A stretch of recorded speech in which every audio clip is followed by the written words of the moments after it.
नमस्कार दोस्तों, कदम के आज के वीडियो में आप सभी का स्वागत है। तो आज से हम एक नया मॉड्यूल शुरू कर रहे हैं व्याख्या लेखन का।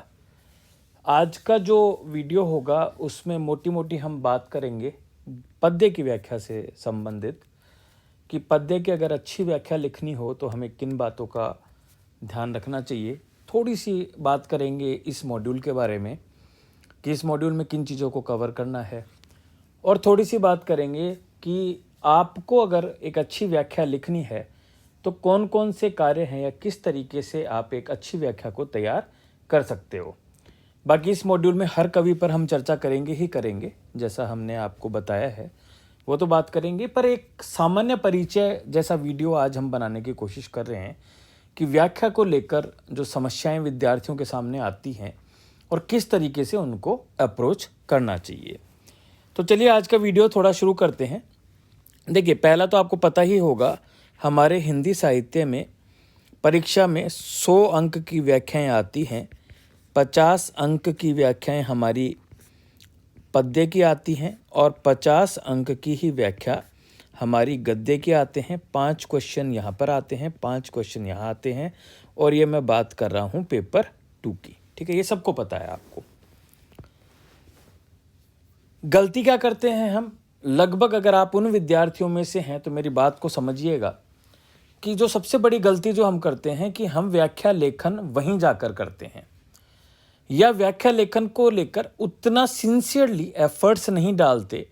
इस वजह से क्या होता है, जो हमारे 3-4 अंक औसत होते हैं वही हमें मिलते हैं, जबकि स्कोप 7 से 8 अंक तक का व्याख्या में होता है। अर्थात 70 से 80 अंक आप प्राप्त कर सकते हैं, जो आप 30-40 तक रह जाते हैं अगर आपने या तो 5-10 व्याख्याएं की हैं परीक्षा में बैठने से पहले, या सीधा परीक्षा में जाके आप कर रहे हो। ठीक है, तो ये बात आपको ध्यान रखनी है कि अगर आप व्याख्या में एफर्ट डालोगे तो 20 से 30 नंबर का स्कोप आपके सामने सीधा सीधा है। और विश्वास मानिए मेरी इस बात का, ये 20 से 30 नंबर लाना आसान है कंपेयर टू अगर आपको प्रश्नों में 20-30 नंबर बढ़ाने हैं, तो आपको यहाँ पर एफर्ट डालना ही डालना चाहिए। एक बात जो आपको ध्यान रखनी है, चाहे वह गद्य की व्याख्या हो चाहे वह पद्य की व्याख्या हो, आज मेरी बात ये गांठ बांध लीजिए। अगर आपने इस बात को गांठ नहीं बांधा है तो व्याख्या में और हिंदी साहित्य में आप बहुत अच्छे अंक नहीं ला पाएंगे। क्या गांठ बांधना है? पहली बात कि व्याख्या की जो पहचान है, पहचान से तात्पर्य किस कवि की किस रचना से ली गई है, ये एक ऐसी चीज है जो गलत होनी ही नहीं चाहिए, गलत नहीं होनी चाहिए। व्याख्या की पहचान अगर आपने गलत कर दी तो आप मान लीजिए 0 या 0.5 मार्क्स से ज़्यादा आपको नहीं मिलेंगे। जो भी कह रहे हैं कि मिल सकते हैं, मेरा यह मानना है बिल्कुल नहीं मिलेंगे, पूरी व्याख्या गलत हो जाती है।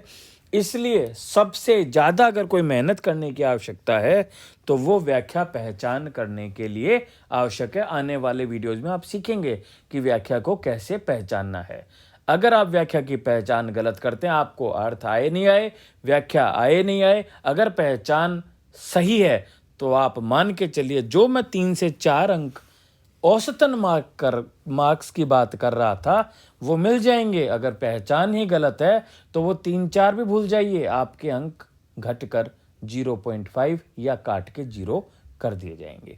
इसलिए सबसे ज़्यादा मेहनत आपको किस पे करनी है? व्याख्या की पहचान पे। क्लियर है ये बात? अब दोनों जो व्याख्याएं हैं, चाहे वह गद्य की हो चाहे वह पद्य की हो, दोनों की रणनीति अलग होनी चाहिए, क्योंकि पद्य की व्याख्या में भावार्थ लिखते हैं आप और गद्य की व्याख्या में आप विचारार्थ लिखते हैं, तो रणनीति भी क्या होगी? अलग होगी। कैसे रणनीति हो, हम आने वाले वीडियोज में बात करेंगे। आज से जो शुरू कर रहे हैं हम, चूंकि पद्य खंड से शुरू कर रहे हैं तो पद्य खंड की व्याख्याओं पर हम बात करेंगे, उसी की रणनीति की हम बात करेंगे। ठीक है, तो ये चीज़ें आपको क्लियर हुई। एक ही डायमेंशन मैंने आज आपको सबसे महत्वपूर्ण चीज़ बताई है वो ये है कि व्याख्या की पहचान गलत नहीं होनी चाहिए। ये मान लीजिए अगर आपने इस चीज पे भी काम कर लिया तो आपके 40% से 30 से 40% मार्क्स आप सिक्योर कर लोगे, अन्यथा वो घटकर 10% से कम हो जाएंगे। अब हम बात करेंगे कि एक सब बोलते हैं कि अच्छी व्याख्या लिखो, अच्छी व्याख्या लिखो, पर एक अच्छी व्याख्या में से तात्पर्य क्या है? पद्य के सिलसिले में बात कर रहा हूँ मैं। अब सारी बातें हमारी किससे होंगी? पद्य से रिलेटेड होंगी। तो पद्य की अच्छी व्याख्या से क्या तात्पर्य है, इस पर हम थोड़ी सी चर्चा कर लेते हैं। देखिए, एक चीज तो मैंने आपको बताई, पहली तो क्या है? पहचान सही हो। अच्छी व्याख्या की पहली पहचान तो क्या है कि उसकी किस कवि से ली गई है, किस रचना से ली गई है, ये आप सही सही पहचानने की हालत में हो, ठीक है, और वो आप व्याख्या में भी लिखेंगे। दूसरी जो बात है वो ये है कि व्याख्या के 3 भाग होते हैं। आप जानते हैं, संदर्भ एवं प्रसंग, व्याख्या और विशेष। इन तीनों में संतुलन होना चाहिए, और या मैं ये कहूं आनुपातिक संतुलन होना चाहिए। क्या तात्पर्य है इसका? आनुपातिक संतुलन होने से क्या तात्पर्य है? हमें जो व्याख्या लिखनी है उसको 3 भागों में लिखना है, तो किस भाग को कितना वेटेज देना है, यह आनुपातिक संतुलन बताएगा। आइडियली संदर्भ और जो प्रसंग है, आपको यह ध्यान रखना, आपकी पूरी जो व्याख्या का फ्रेम बनेगा वो इस तरीके से बनेगा कि 2 पेज में आपको व्याख्या लिखनी है, क्योंकि यूपीएससी आपको 2 पेज ही देता है। तो 2 पेज के हिसाब से अगर मैं कहूं तो संदर्भ और जो प्रसंग है आपका, वो आपका 1/3 से आधे पेज तक हो सकता है। इससे ना तो छोटा होना चाहिए, ना इससे बड़ा होना चाहिए। व्याख्या जो होगी आपकी, वो कम से कम 1 से लेकर 1.25 पेज तक आप व्याख्या लिख सकते हो। 1 से 1.25 पेज की व्याख्या। और जो आपका विशेष आप लिखेंगे वो आपका 1/2 पेज से लेकर 3/4 पेज तक हो सकता है। दोबारा समझ लीजिए, बहुत महत्वपूर्ण चीज बता रहा हूं। ये वो चीजें हैं जो आपके अच्छे मार्क्स सुनिश्चित कर। आप कितनी अच्छी व्याख्या लिख लीजिए, लेकिन अगर आपने ये संतुलन को बिगाड़ा है तो कहीं ना कहीं आपके मार्क्स कम कर दिए जाएंगे। आपका ढांचा जो होगा व्याख्या, वो इसी रूप में होना चाहिए, तभी आपको अधिकतम अंक मिलेंगे। क्या है वो ढांचा? संदर्भ, इसका प्रस्तुतिकरण भी बताऊंगा मैं भी। संदर्भ और प्रसंग आपका होना चाहिए 1/3 से आधा पेज। व्याख्या आपकी कम से कम 1 पेज की 1.25 पेज तक भी जा सकते हैं, व्याख्या होनी चाहिए। और विशेष आपका 1/2 पेज से 3/4 पेज तक हो सकता है। और अगर किसी दूसरे फॉर्मेट में लिख रहे हैं तो ये 1/3 पेज तक भी जा सकता है। क्लियर है सबको ये बात? ठीक है। अब देखिए इस संतुलन को आप कैसे बनाएंगे, ठीक है। तो अब मैं आपको यूपीएससी के जो, मान लीजिए आपको जो 2 पेज मिले हैं, उसका हम एक डायग्राम बनाने की कोशिश करते हैं। इससे आपको क्लैरिटी आएगी कि हमारा प्रस्तुतिकरण भी कैसा होना चाहिए।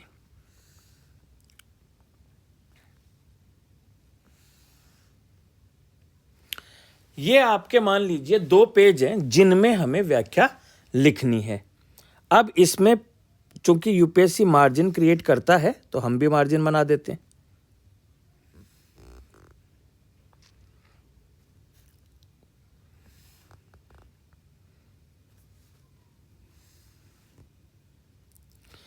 तो ये आपके 2 पेज हैं जिनमें हमें व्याख्या लिखनी है। ये आपका हो गया पेज 1, ये आपका हो गया पेज 2। आप मान के चलिए कि इतना जो पृष्ठ है यहां पे आपका प्रश्न लिखा होगा। प्रश्न का मतलब निम्नलिखित पद्यांश की व्याख्या कीजिए और नीचे पद्यांश लिखा होगा। तो आपका लगभग 1/4 पेज तो पहले से ही यूपीएससी ले रहा है, ठीक है। बाकी जो एरिया है उसमें आपको लिखना है। अब आपका प्रस्तुतिकरण ऐसा होना चाहिए कि आपका जो संदर्भ और प्रसंग है वो इससे बाहर नहीं जाए। ये आपका एरिया हो गया संदर्भ एवं प्रसंग लिखने का। छोटा लिखेंगे तो यहाँ तक आप लिख सकते हो। बहुत बारीक चीज़ बता रहा हूँ भाई, ये चीज़ें ऐसे लग रही होंगी कि सर क्या बच्चों वाली चीज़ें बता रहे हो, पर मैं बता रहा हूँ इन्हीं चीज़ों पर काम करके हाईएस्ट मार्क्स पाए जाएंगे। ये ऐसी चीज़ें हैं जो छोटी छोटी चीज़ें एग्जामिनर के माइंड में पॉजिटिव चीज़ें डालेंगे। कंटेंट तो बाद की चीज़ है। स्ट्रक्चर अगर आपके उत्तर का सही नहीं हुआ तो कभी उम्मीद मत करना कि बहुत अच्छे मार्क्स मिल जाएंगे, ठीक है। तो संदर्भ और प्रसंग हो गया, फिर आप यहाँ से व्याख्या लिखेंगे और लगभग यहाँ तक आपका व्याख्या या यहाँ तक छोटा लिख रहे हैं, ये आपका पोर्शन हो गया व्याख्या का, ये वाला भी पोर्शन हो गया व्याख्या का, और ये वाला पोर्शन नीचे तक भी ला सकते हैं। एवरेज ये हो जाएगा, अधिकतम ये हो गया, कम से कम ये हो गया, और ये वाला जो पोर्शन हो जाएगा वो हो जाएगा विशेष का।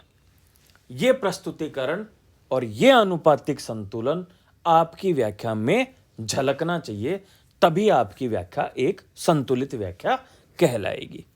तो 2 डायमेंशन पर हमने बात की। अच्छी व्याख्या में पहले पहचान सटीक होनी चाहिए, दूसरी व्याख्या के बीच में संतुलन होना चाहिए, ठीक है। व्याख्या के बीच में क्या होना चाहिए? संतुलन होना चाहिए। तीसरी बात हमें करनी है, हम बात कर रहे हैं किसकी? पद्य की व्याख्या की। हम किसकी बात कर रहे हैं? पद्य की व्याख्या की। तो तीसरा जो डायमेंशन है वो है आपको भावार्थ आना चाहिए, या कह लें शाब्दिक अर्थ आपको पता होना चाहिए। अगर आपको ये नहीं पता है तो आप मान के चलिए बहुत अच्छी व्याख्या आप नहीं लिख पाएंगे, कहीं ना कहीं गलती कर देंगे। कैसे तैयार करेंगे भावार्थ मैं आगे बताऊंगा, पर भावार्थ आपको आना चाहिए, मतलब जो पद्य पूछा है उसका अर्थ आपको आना चाहिए। चौथी चीज, जब आप इसका भावार्थ या व्याख्या लिखेंगे तो केवल अर्थ तक सीमित नहीं होना है। मैंने बहुत सारी कॉपीज देखी हैं विद्यार्थियों की जो केवल उन पंक्तियों का अर्थ लिख देते हैं, 1-2 लाइनें एक्स्ट्रा जोड़ देते हैं और समझते हैं ये व्याख्या हो गई। ऐसा बिल्कुल भी नहीं है। केवल शाब्दिक अर्थ या भावार्थ तक आपको सीमित नहीं होना है, आपको अर्थों को खोलना है। तो 5वां पॉइंट होगा आपको अर्थों को खोलना होगा। मैं बताऊंगा क्या है इसका मतलब, ठीक है। अर्थों को खोलना होगा, ठीक है।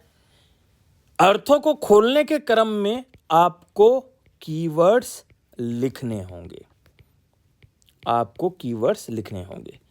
कीवर्ड से मेरा तात्पर्य क्या है ये भी मैं आगे बताऊंगा, एक एग्जाम्पल के साथ आपको समझाने की कोशिश करूंगा, ठीक है।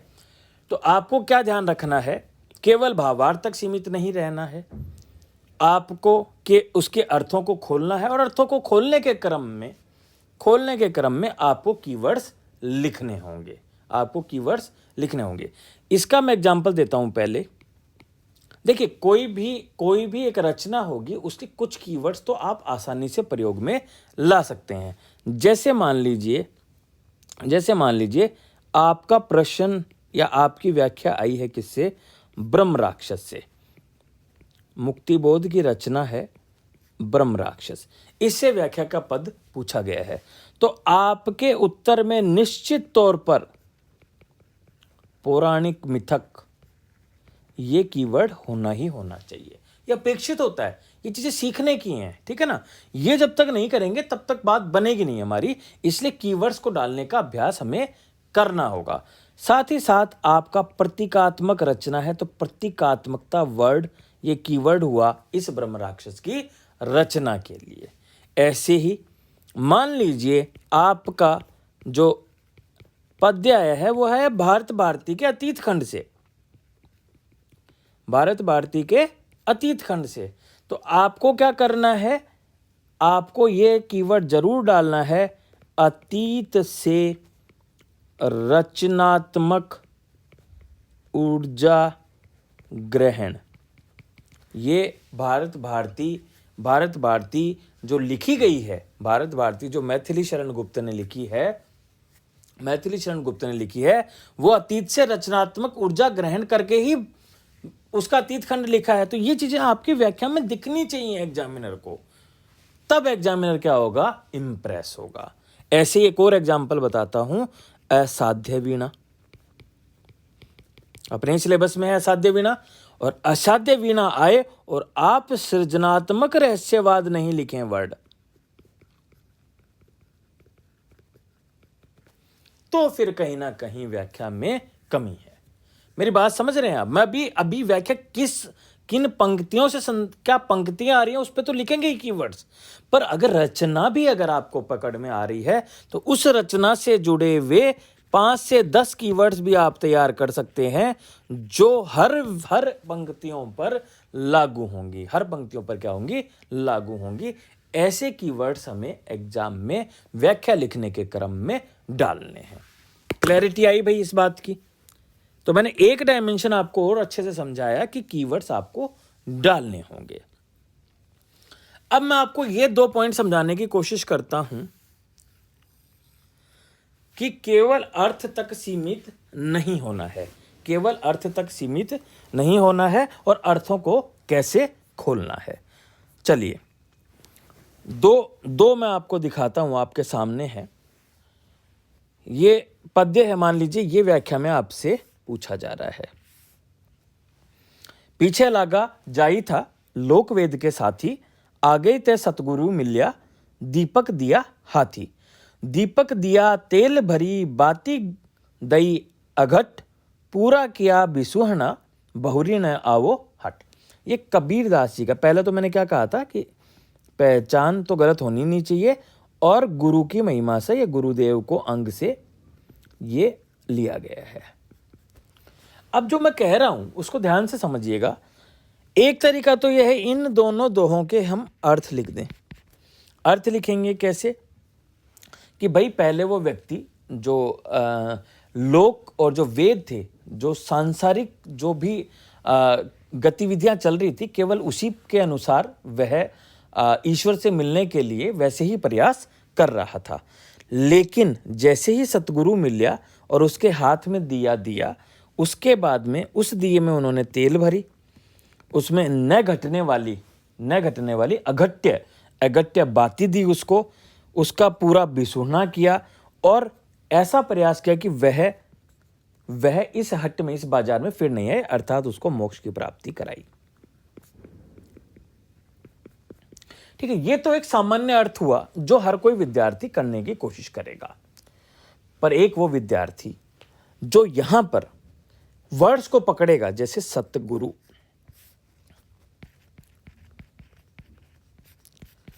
सतगुरु गुरु से कैसे अलग है, ये चर्चा करे। दूसरा, गुरुदेव को अंग से जो कबीर की व्याख्या है, कबीर के यहां गुरुदेव को इतनी महत्ता क्यों दी गई है?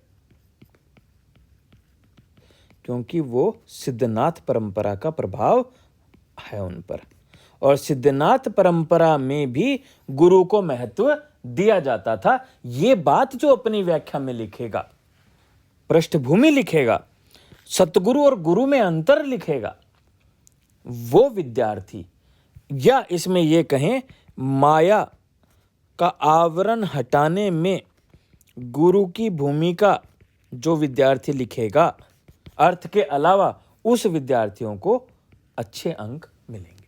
ये फर्क है सामान्य रूप से व्याख्या लिखना और एक विशेषीकृत व्यक्ति के रूप में व्याख्या लिखना। ठीक है, आप समझिए, आप उस पोस्ट के लिए फाइट कर रहे हैं जहां पर कंट्री की टॉप ब्यूरोक्रेसी आती है। आपके नीचे सैकड़ों लोग काम कर रहे होंगे और आपके एक डिसीजन से काफी सारी चीजें बदलने वाली होंगी। वहां पर आपसे एक्सपेक्ट भी एक मेच्योरिटी वाला आंसर किया जाएगा, ना कि एक साधारण आंसर किया जाएगा। क्लियर है ये बात? दूसरा देखते हैं। ऐसे ही मान लीजिए, इसको हम हटा लेते हैं पहले। ऐसे मान लीजिए ब्रह्म राक्षस से व्याख्या आती है, पढ़ देता हूं पहले। पिस गया वह भीतरी ओ बाहरी दो कठिन पाटों के बीच, ऐसी ट्रेजेडी है नीच। बावड़ी में वह स्वयं पागल प्रतीकों में निरंतर कह रहा, वह कोठरी में किस तरह अपना गणित करता रहा और मर गया। ब्रह्म राक्षस कविता का जिसने अच्छे से अर्थ नहीं देखा है वो साधारण व्याख्या करेगा। ये पूरी प्रतीकात्मक रचना है। मैंने कहा था प्रतीकात्मकता तो नाम सुनते ही आ जाना चाहिए। अब बात करते हैं, इसके हर प्रतीकों के अर्थ आपको पता होने चाहिए। पिस गया वह, क्यों पिस गया? भीतरी और बाहरी दो कठिन पाटों के बीच, कौन से हैं वो भीतरी और बाहरी पाट? क्या अर्थ है इनका? कैसी ट्रेजेडी है नीच, कौन सी ट्रेजेडी?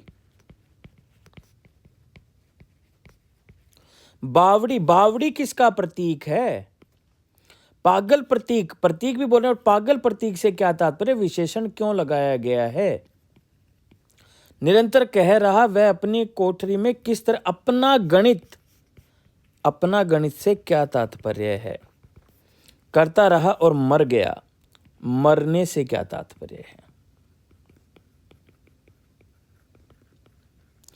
इन प्रश्नों के उत्तर अगर आपने व्याख्या में नहीं दिए तो आप कैसे उम्मीद कर सकते हैं कि आपको व्याख्या में अच्छे से अच्छे अंक मिलने चाहिए? आप खुद बताइए, सोच के देखिए कि आप व्याख्या क्या लिखते हैं। क्या आपने व्याख्या लिखने के क्रम में इन प्रश्नों के उत्तर लिखने की कोशिश की है या करते?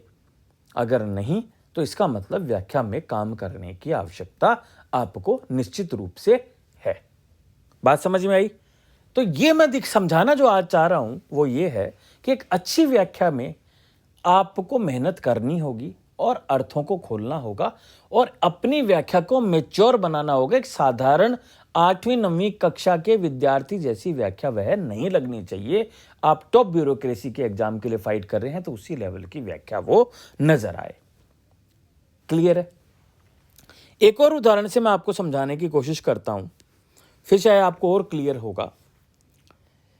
हम सामान्य तौर पे शुरुआत करते हैं संदर्भ और प्रसंग से।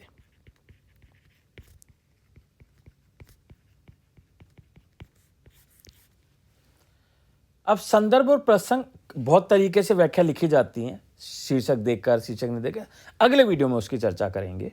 आज केवल मैं कॉन्ट्रास्ट सेट करना चाह रहा हूं कि एक अच्छी व्याख्या और एक साधारण व्याख्या के बीच में क्या अंतर है। तो सामान्य तौर पर मैंने देखा है संदर्भ और प्रसंग बहुत ही फ्लैट, साधारण तरीके का संदर्भ और प्रसंग में देखने को मिलता है। जैसे मान लीजिए कबीर पे व्याख्या आई तो विद्यार्थी क्या लिखेगा? विद्यार्थी लिखेगा प्रस्तुत पद्यांश कबीर दास द्वारा रचित कबीर ग्रंथावली से लिया गया है, जिसका संपादन पंडित श्याम सुंदर दास ने किया है और प्रस्तुत पद्यांश में गुरु की महत्ता बताई गई है। ये साधारण और फ्लैट इंट्रोडक्शन है या संदर्भ और प्रसंग है जो 80% व्याख्याओं में आपको देखने को मिलता है। आप मुझे ये बताइए, यही व्याख्या मैं 10वीं क्लास के विद्यार्थी को दे दूं तो ये संदर्भ और प्रसंग तो वह भी लिख देगा। तो आपका कैसे स्पेशल हुआ? नहीं हुआ ना, बिल्कुल नहीं हुआ। तो आपको और शुरुआत कहां से होगी? परीक्षक आपके संदर्भ और प्रसंग से ही पढ़कर शुरुआत करेगा कि इसने कैसा लिखा है। तो आज की जो एक और लर्निंग है, आपको संदर्भ और प्रसंग को क्या बनाना है? आपको संदर्भ और प्रसंग को प्रभावी बनाना है। कैसे बनाएंगे? 1-2 एग्जाम्पल से समझाने की कोशिश करता हूं। ठीक है, चलिए एक एग्जाम्पल देखते हैं। यही वाला लेते हैं। अब एक तो मैंने आपको संदर्भ और प्रसंग बताया कि साधारण विद्यार्थी लिखता। एक मैं कह रहा हूं ये वाला संदर्भ और प्रसंग पढ़िए जरा। कबीर रहस्यवादी साधक हैं। अब देखिए दो कीवर्ड, रहस्यवादी और साधक। कबीर पर रहस्यवाद का भी प्रभाव है और साधनात्मकता का भी प्रभाव है। एक ही सेंटेंस में आपने कितनी बड़ी बात कह दी, और सेंटेंस पूरा भी नहीं हुआ है। और गुरु के बिना ना तो इस साधना पद्धति को समझा जा सकता है और ना ही साधना को पूर्णता तक पहुंचाया जा सकता है।